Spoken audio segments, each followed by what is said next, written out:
Kafka va sayohatga chiqqan qo'g'irchoq. 40 yoshida Frans Kafka Berlin xiyobonlaridan birida sayr qilayotib, o'z qo'g'irchog'ini yo'qotib qo'yib yig'layotgan qizaloqni uchratib qoladi. Kafkaning o'zini farzandi yo'q edi. U uylanmagan. Qizaloq bilan birga uning qo'g'irchog'ini qidirishda davom etdi. Topa olmagach, Kafka qizga ertaga ham shu yerda kutishini, birga yana qidiruvga chiqishni aytadi. Ertasi kun Kafka qizaloqqa qo'g'irchoq tomonidan yozilgan xatni beradi. Xatda: "Iltimos yig'lama. Men dunyoni ko'rish uchun sayohatga otlandim. Senga o'z sayohatlarim haqida yozib turaman", deb yozilgan edi. Shu bilan Kafkaning umrining oxirigacha davom etadigan tarix boshlandi. Kafka har safar qiz bilan ko'rishganda unga qo'g'irchoqning xatlarini o'qib berardi. Kunlardan bir kun qo'g'irchoq nihoyat Berlinga qaytdi. Aniqrog'i, Kafka qizaloqqa o'zi oldinroq sotib olgan qo'g'irchoqni taqdim etdi. Ammo qizaloq: "Lekin bu mening qo'g'irchog'im emas", deydi.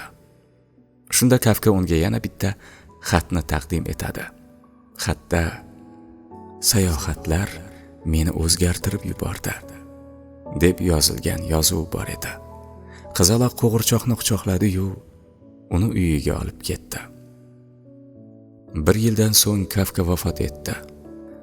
Ko'p yillardan so'ng qiz qo'g'irchog'ini ichidan kichkina qog'ozcha topib oldi. Unda shunday deb yozilgan edi: "Sen ehtimol o'zing sevgan har bir narsani yo'qotib qo'yarsan. Biroq oxir-oqibat yo'qotganing senga boshqacha ko'rinishda qaytib keladi."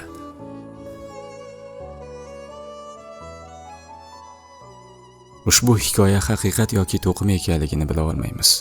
Chunki Kafka do'sti Max Brodga o'zi yozgan har bir asarlarni, so'nggi yillardagi sevgilisi Dora Diamantga esa barcha xatlarni yoqib yuborishni vasiyat qilib qoldiradi.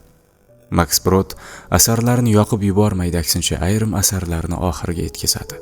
Dora Diamant esa qizaloq bilan bog'liq ushbu xatlarni vasiyatga ko'ra yoqib yuboradi.